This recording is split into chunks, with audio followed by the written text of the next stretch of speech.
There we go. Well, you're a regular Um, here. You're an OG. You've been around a while. yep, yep, been around a little while. Yep. So what's on your mind? You grabbed a rando slot. It was funny because I opened them up and it was like they went for a couple days. Nobody touched them. And one guy had messaged me on Twitter and he's like, I've been dying to get a rando slot. I said, well, there's one open right now. And he grabbed it. So I just had a really wonderful conversation with him. It'll probably just stay in the estuary, the behind the randos paywall section. But Yeah, yeah. more and more of those, I like it. More and more of those are staying there because those were the kind of conversations that never saw the internet at all. And Right. now at least people who are super interested in the randos conversation, I don't think $3 a month is sort of this nominal fee that gets, most of us aren't going to miss $3 a month. Right. And at least that's got to get you back there. And people can subscribe and unsubscribe as they will. So Right. anyway, but this one you probably want this one on the open channel. Yeah. Yeah. Sure. Okay, okay. Well, Cool. what's on your mind? Yeah. So, I mean, I want to start with, and if it doesn't go beyond this, it's fine. Just expressing gratitude, for you and for this little corner because of stuff that's been going on in my life, and I'm going to get into a little detail on that if that's all Sure. right. So, so over the last few months, really since June, um, my in June, my father-in-law started um, having these crazy symptoms. He could hardly walk, he was shuffling around, um, and he would kind of gaze out into space randomly. And it reminded me of my grandpa when he got Lyme's. So I said, "Oh, maybe this is Oh, what it is." Um, so I brought that up to my mother-in-law, and they went ahead and had him tested. And sure enough, he had, well, after weeks and weeks and weeks of testing that came back negative, um, I had remembered that my grandpa had tested negative as well, and it ended up he had neurological Lyme's, which is a little bit more difficult to pick up, and that's what my father-in-law had. So he gets intense antibiotic treatment, and the symptoms are still there. The Lyme's is gone, but the symptoms are still there. So we're like, what's going on here? And about 6 years prior, he had fallen randomly, and there was a small tumor found in the back of his head, kind of like near the base of his brain. And this is going to be somewhat controversial for me to bring up, but I think it's very important to bring up. Um, so, and he would be fine with this. So I come from a non-denominational, charismatic, evangelical XYZ church, right? yep. And uh, I'm still there. I still love it. I still identify with it. But that's where eventually I'm going to tie in this little corner and how it has helped me tremendously. So, father-in-law feels that he hears from God that he has been healed. Um, and he had gotten a Rhema word from God. I don't remember exactly what it was. And he interpreted that as meaning he had been healed from this brain tumor. So fast forward 6 years to this June, and turns out, right? So he got treated for the Lyme's. Symptoms were still there. He started falling, and he would be laying on the floor for longer periods of time, unable to get up. Mm. And this is like uh Is he in his 70s? just about, yeah, yes, Okay. just about 70. Yep. Okay. So it's like right there. Yeah. Um and so my mother-in-law is saying, like, you should probably get an MRI. Um just as she asked him to get an MRI 6 years ago, and he refused. He said, "No, I'm standing in faith. Like, if I go get the MRI, Mm. that's me kind of being wavering in my faith. So I'm just going to Um, stand in my faith, right?" okay. So, long story, well, very long story, a little bit shorter. He goes and gets an MRI eventually. Well, eventually the doctors just give him an MRI because they're like, "Well, you need to," because the my mother-in-law tells them about the tumor Right. that he Right. had. So it turns out he still has it, right? And it's larger. Um, and so it had impacted his ability to swallow because of its location and some of the nerves that it was pressing on. So he ended up kept on getting pneumonia. So they had to put him on a peg for feeding. So he had to get fed through his stomach, essentially Yeah. through a tube. Yeah. Now this guy, I mean, everybody loves to eat, but like this dude, first thing in the morning, he immediately just goes and eats. He loves food, and he hasn't been able to orally eat Oh. food since June to this day. Um, Oh. and Poor guy. yeah, no, it's horrible. And um, so he gets he gets sent back home with the feeding thing, and is told, okay, we're going to have to schedule you for surgery to get this, at least the bulk of this tumor removed. Yeah. And and so he's like, okay, that's fine, you know. But then in the interim, waiting for the surgery to be scheduled, because he had to show some progress with certain things before they could do the Yeah. surgery. He ends up falling again due to the tumor due to a brain bleed caused by the tumor. Oh no. So he gets emergency brain surgery. Um, and uh, you know, the surgery went as well as it could go. But right at the end of it, the surgeon came to see us. We were waiting in the hospital, me, my wife, my mother-in-law. Yeah. And he says, you know, have to be honest with you, the surgery was way more difficult than we expected it to be. We don't know how it's going to go from here.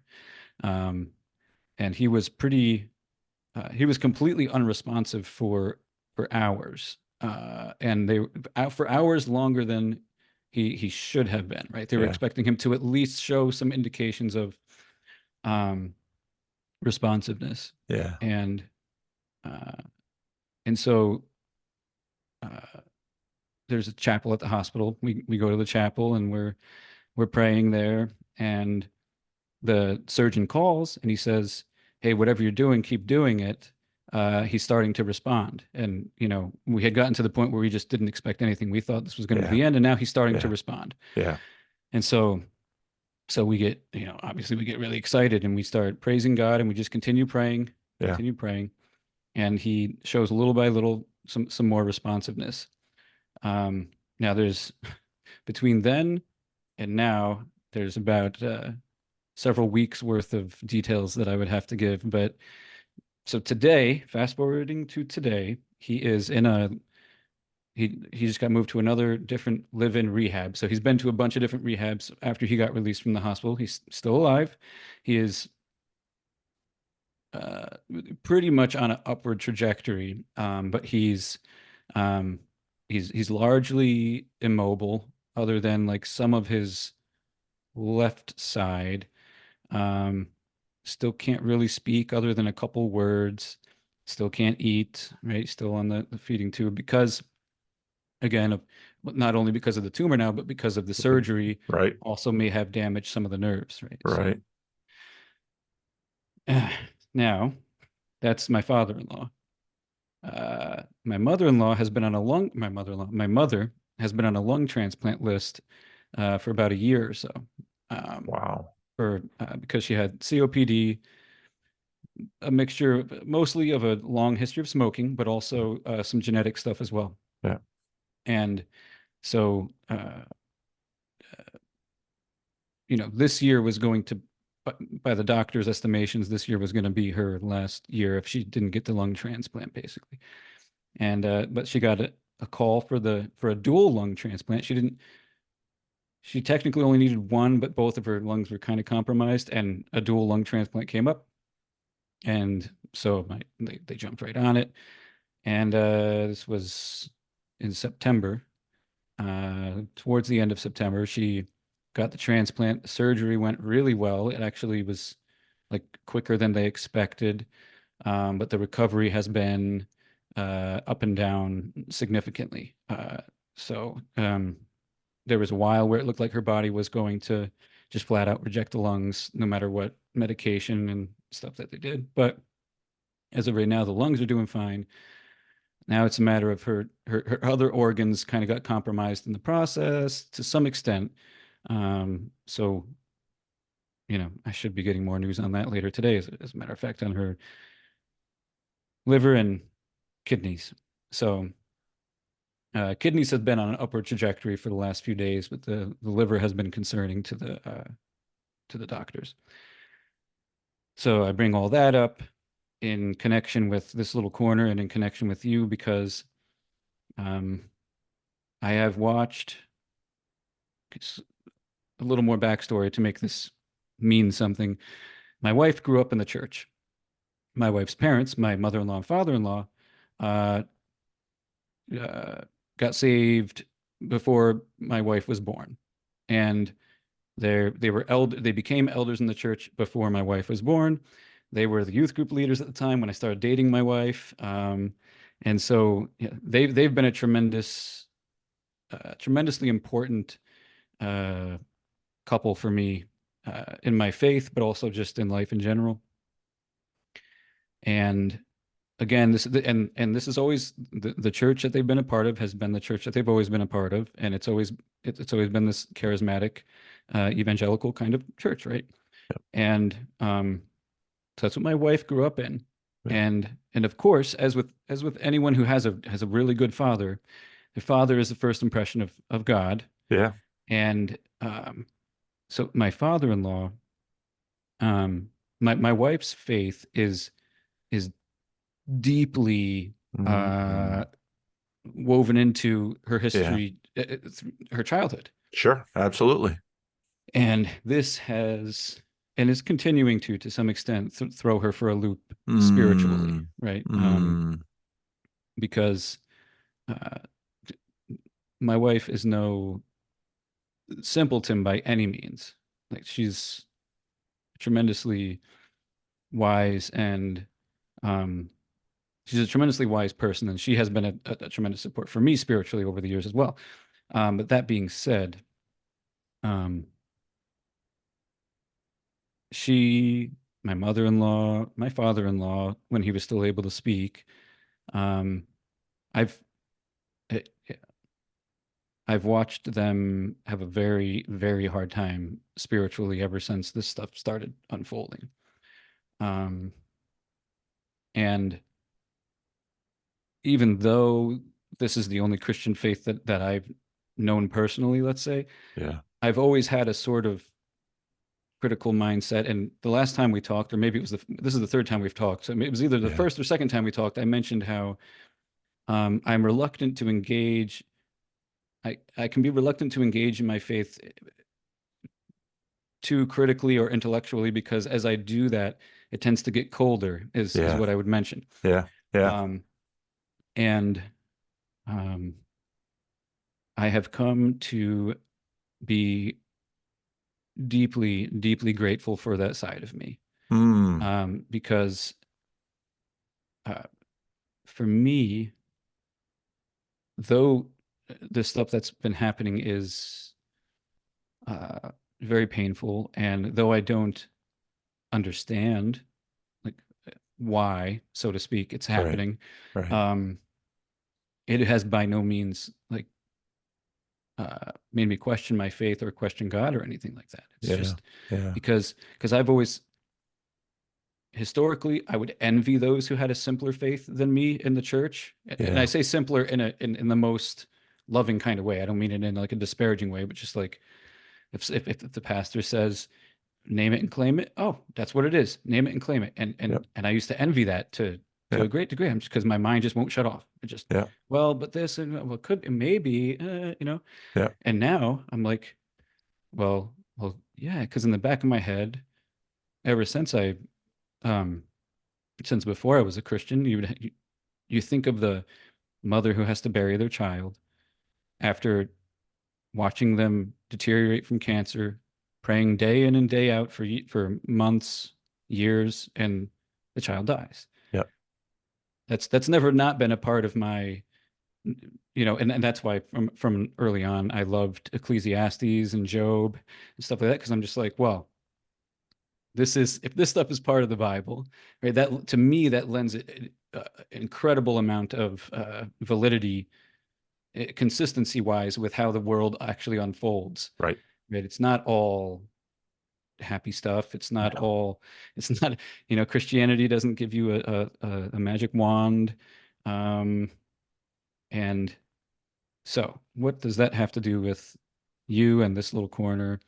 Um, this little corner has um, allowed me to allowed me a space to feel more comfortable entertaining those more critical uh, that more critical part of me in relation to my faith.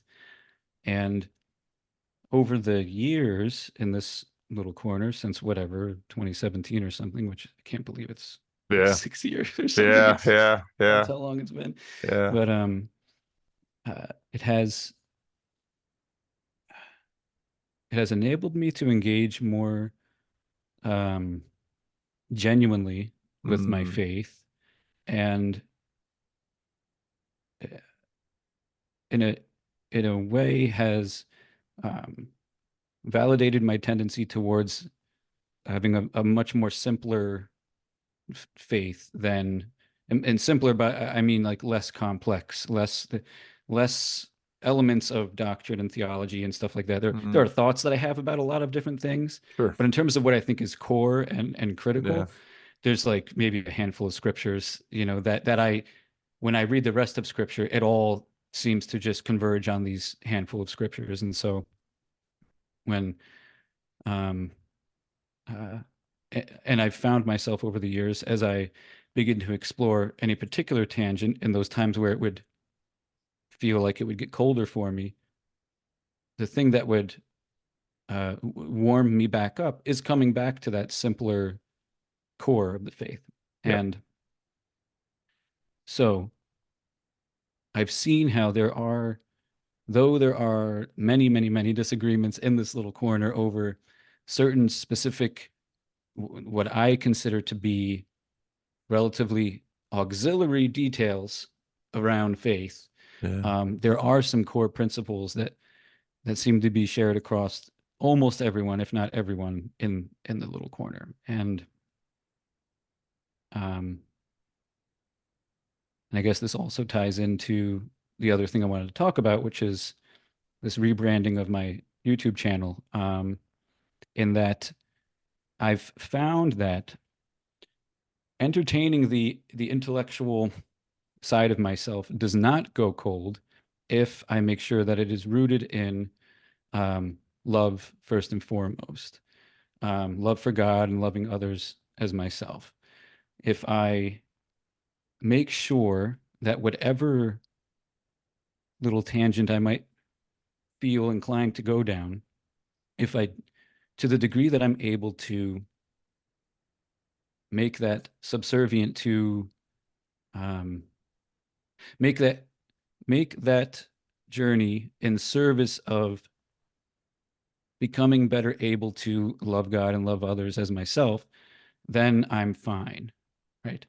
And I'm beginning to be able to recognize when I am, let's say, uh, stretching that tether too far and getting in danger of kind of floating off in cold space, right? Hmm. If I Hmm. keep that balance good, and I don't go too deep in the waters or too far out in space, but I keep Yeah. myself tempered, right?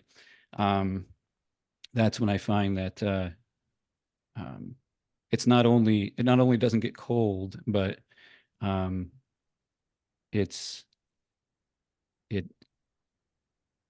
hopefully it, and this seems to be the case, helps me to provide warmth to people around me as opposed to burning out with them or something like that. Hmm.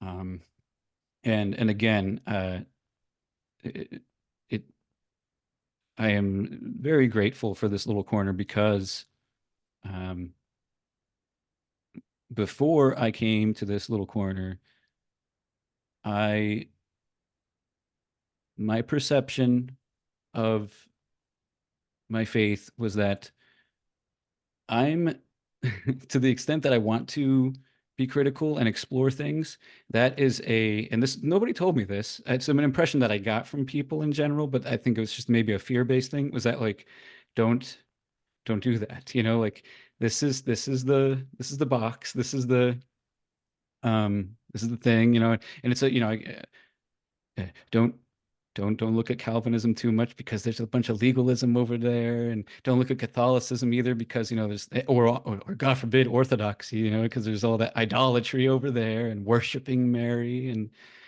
you know I mean that's a whole thing I could talk about too, is that I've come to Mm.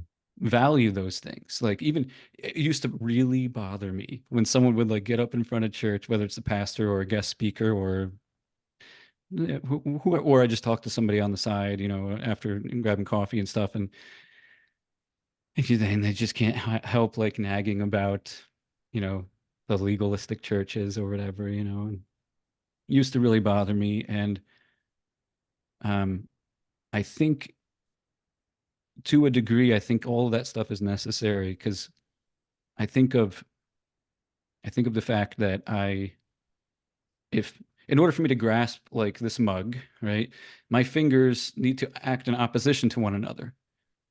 And they're in service of the greater will of my hand, which is in service of my greater will or whatever. But like my thumb and my finger, they're disagreeing right now. Yeah, And yeah, yeah, they're both right to do so. And yeah, thank God they're both able to do that, yeah, right? yeah, yeah, Now, there are limits to that, yep, right? Like yep, yep, yep, if my thumb broke my finger, my other yep, finger, that would be yep, a problem. yep. But um, I it seems to me that I can see how I can at least see how there is utility in there being sometimes vastly different denominations, and um, perhaps even to some extent the existence of different religions, but certainly different denominations. The utility of them is um, in the very conflict between the two, or contrast between the two. There's really perhaps instead of contrast, it's a complementary, right? Like it's two puzzle pieces. They don't look the same. They fit right together, and maybe they don't like fitting in together or something, but it gets God's will done somehow. Um, so, and again, that realization for me has largely come as a result of just Mm. mostly lurking in this little corner, but even on your Discord, I think I'll go through phases of like interacting on it for like feverishly for a few Yeah, months at a time. But yeah, it's just really a blast to watch. And then yeah, it's really bizarre. It's so strange. Like when I yeah. really It's very reflect on it, strange. you know. Yeah, So thank you for continuing to do this stuff and for continuing to foster this little corner, however directly or indirectly you might be doing so. You know it is what it is now, and you are in large part to thank for that. I know you're not entirely to thank for that, but without you there wouldn't be a Bridges of Meaning. So yeah. Well, yeah, thank you. yeah. And it is, I just spoke with a young man who, again, his video will be in the Randos section. Um, and I think it's a good place for it. And when I do think about what on earth we've been doing for these last 6 years on the internet together, on YouTube, on Discord, on Twitter, on all these different strange places, it has for me done very similar things that it has for you. I come with my own prejudices, my preconceived assumptions and biases, and not through argumentation, but through developing personal relationships with people, I begin to understand better. And it isn't that, I mean, a lot of people are like, well, when are you going to become Orthodox? I don't think I'll ever become Orthodox. I think I'll remain Protestant and probably Christian Reformed until the day I die. Mhm. It's who I am. It's who I've been. It's where I've been planted. And it isn't that, I'm just doing it because I'm stuck amongst my own people. I still believe the stuff that my tribe believes. I Right, still have my identity and I still have reasons for it. But yeah. I'm certainly less judgmental, even if I do have reasons for this and not that. And I am, and like you just said, I mean, the clear command of Christ is to love one another as I have loved you. That is his clear command. And I don't find the grounds to say that the Orthodox do not belong to Christ, and the Catholics do not belong to Christ, and the all these little Protestant denominations do not belong to Christ. It is not my place to judge.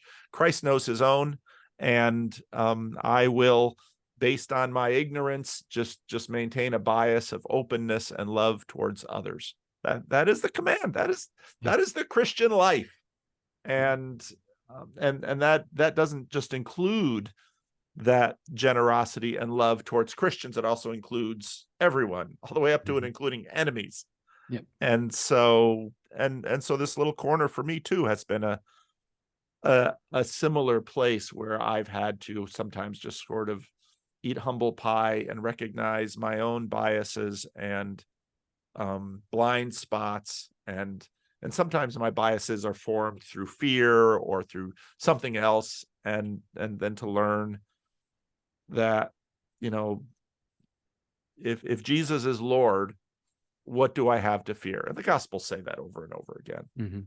And so if that is the case, then why do I go into these conversations or relationships sort of in a defensive posture because of fear? And you know, you're right that I'm sorry to hear about your father-in-law and your mother. I mean, these are hard things. And faith that has never been tested tends to not be strong, durable, vigorous, yet tender faith. I mean, that's sort of the miracle of trial, that it can make us strong and gentle, not strong and hard. It can make us strong and open, not strong and judgmental. And this is exactly the kind of attractiveness we see in Jesus.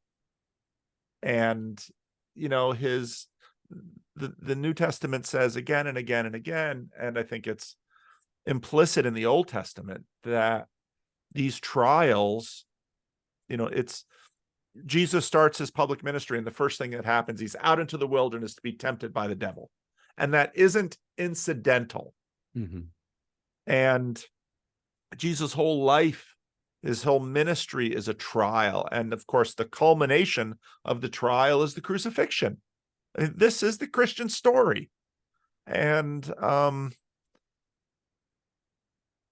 I think it's best to believe that A, God does respond to prayer. B, God does heal us. C, God doesn't always do it when we want to, or on our own terms, or according to our own justifications. He seems to heal people who, by our light, seem, you know, unworthy of it.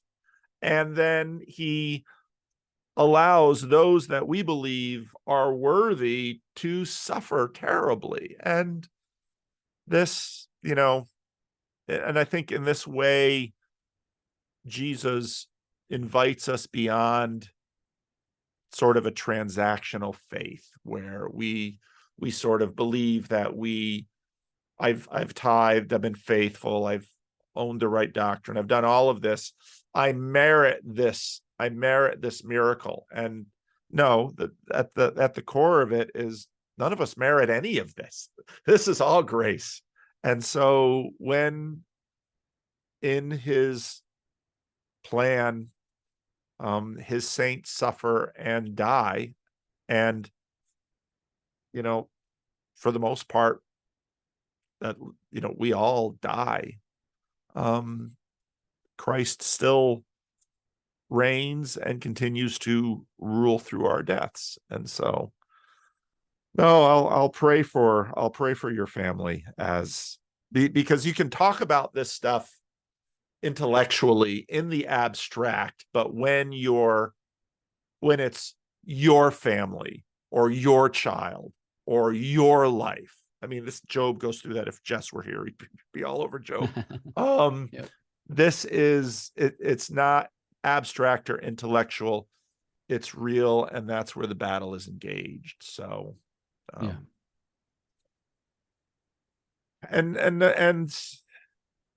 I don't know how it happened. I think it's by the grace of God. I certainly never planned on any of this, but via all of these strange tools that we have, God has given us a community to, I think for many of us to stand alongside. I mean, I always encourage people to have a local church and a local community, because this online thing can't do things that a local church can, but this online thing can do things sometimes that the local church struggles with. And I think that's what I've experienced too. So Yeah. Yeah, certainly. If it Probably if it wasn't for some earlier trials that I had gone through, that helped shed me of some of the like superfluous, can't say the word, some of the auxiliary stuff in faith, that like the death of my sister. Right? So my sister passed. She was 7 years older than me. She passed away 5 years ago. And in a tragic car accident. It was her, her husband, my brother-in-law, and his nephew, all in the car, crashed, all passed away. My mother at the time was in the hospital for COPD and got the news. Like, my dad gave her the news while she's in the hospital, and she, you know, I'm glad I wasn't there when my mom got the news. Um, Now, that being said, um, my mom that Sunday was up front praising God. Like, so she just immediately she just dug in. She yeah, just yeah, dug her heels yeah, in. yeah, Um and I had always wondered, before that moment, I had always wondered what would happen to, I've heard of things happening to other people, terrible things, and they walk away from their faith, or this happens or that yeah, happens. And I always wondered, God forbid, but like, what would I do if something like that yeah, happened? I never yeah, presumed that I would be fine. yeah, And to my own surprise, um, it was horrible that it happened. yeah, Right. I was deeply distraught, yeah, emotionally. yeah, Um, but lots of people would say things like, um, you know, uh, the typical Lord works in mysterious ways. I guess it was, we don't understand why, but it was her time. And they would say a lot of things that aren't necessarily wrong. But for me, it just was, uh, shit happens to the just and the unjust. yep, yep, That is it.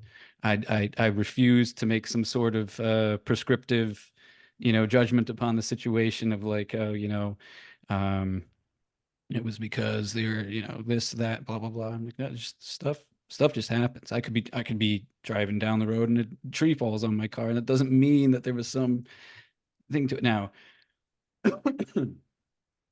Because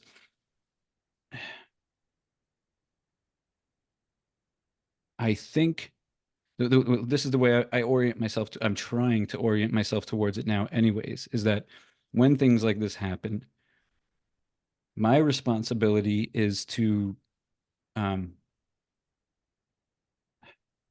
position myself such that I am a tool for God to take what the enemy meant for evil and turn it for good. yep, Right? yep, God forbid I become a tool for the enemy and make yep, a bad situation worse. yep, yep, So, yep, regardless of whether or not there was a particular meaning to that thing happening, I can be a part of it. I can participate in something that uh, allows something greater to come from it. So yep, that maybe some people will look at it and say, "Oh, that happened, so that Christian could go do blah blah blah." yep, Sure, you could say it that way if you want to say it that way. I yep, don't logically think of it that way, but that's fine. Um, so, because here's another thing that I've that I've wrestled with, and I, I stand pretty firmly on that. Um, and I don't mean this in a way of like I'm special or anything like that, but there seems to be temperament wise, personality temperament wise, there are some personality temperaments that are common and some that are less common. Doesn't mean the less common ones are special. It just means they're less common and they have perhaps a particular utility for the overall. You can apply Paul's comments about the spiritual gifts to that. Yes, yes, That's right there. exactly. Yep. Yep. And um, I because I've always found myself being so, when I was younger, something must be wrong with me because I'm just so weird. And maybe to some extent that's still how I view myself. But so but of course, people are attracted to like-minded people. So I have a very, very, very small group of friends who are all equally weird in different ways. Yeah. And and Peugeot has talked to this in various ways. You've talked to this in various ways, I think, Peterson, so on, that there's a place for those who who navigate the boundaries and perhaps um, ebb and flow within and outside of the boundaries, like a sentry, like a Yep. sentry of some sort, keeping an eye out. You Yep. you perceive that which is let's say like uh for most of the people in the center too far out into chaos, Yep. right? But and you be careful not to go to and explore too far, and you try to wisely integrate what you find, and the key word is try, because you could be wrong, and you'll find out. If you're wrong, I mean, hopefully you don't get burned at the stake, but like you find out that you're either wrong or it's just not the right time, not the right place, because nobody's going to accept it or whatever. But I think the healthier thing is to assume uh, I'm probably wrong. So, um, eh, why did I bring that up? This little corner uh, is full of strange people. Like I am inclined to believe that at least 90% of us who participate in this little corner are on the boundaries. It is the island of misfit toys. It really is. Yes. And uh so it's been great to see that, and me being always a sort of, I have a contrarian mode that's always kind of active, and so I'll see some people in this little corner making it almost seems like somewhat disparaging remarks about people who have common views of things, like the typical Protestant evangelical charismatic person, or the typical this or that. And now I'm just as likely to make that sort of comment. But when I see someone else make that comment, I'm immediately like, okay, what's the other side of this? And it's that, well, good luck finding the boundary to navigate if 90% of people aren't in within the bounds. Like, what are you guarding? What are you trying to help? Um, and so it's been really good because I thankfully, maybe ironically, uh, liberal arts education and criminal justice helped me with this. But I can like the instant that I go to be critical of something, I have to present to myself the opposing view. I have, it's like and so this little corner is really helpful for me to not only validate my weirdness, but also to um, remember the value of everybody else. Yeah. So, um, I know we don't have too much time left. So if you don't mind, I would like to talk a little bit about what I've changed in my channel and this new kind of project that I'm okay. What's your channel? Agapologia. So it's just smashing up. Yep. Yep. I can kind of see the thumbnail inside there. So the the idea is pretty amorphous, but like just specific enough, I feel, to foster a particular environment, maybe, right? So the idea is I got tired of just making my own content and just rambling about things. Now I still do it. There's still most of my channel has still been that ever since I've done the rebranding. But I've deliberately, like, I made a Discord server, and I got a surprising amount for me. It was a surprising amount of people within the Good, first few days coming in, like, good, 17, 18, 19 people, something like that. And good, a few of them were pretty active, and I've had a couple of good. them on live streams and stuff. So that's been nice.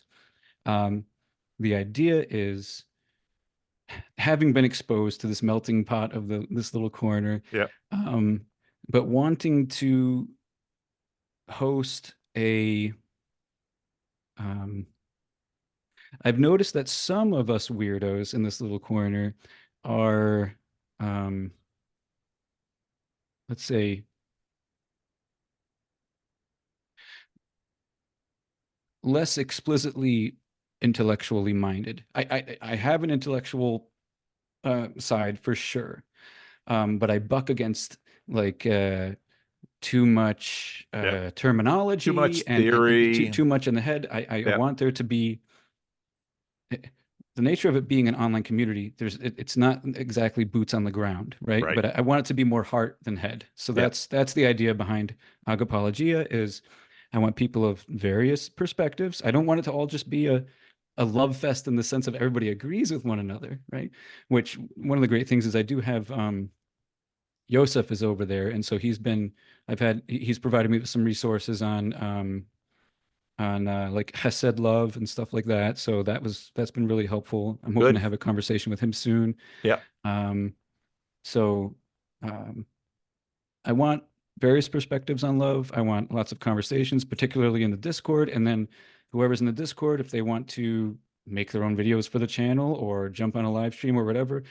Um, so it's slightly kind of in the Jacob type area where, he'll let people do yeah, streams on his channel. yeah. But it's just a little bit more pointed, right? It's a little bit narrow. It's quite a bit narrower than Jacob's, right? Jacob's pretty wide Jacob's open for, pretty wide open. um, so Have you been doing that's live just, streams?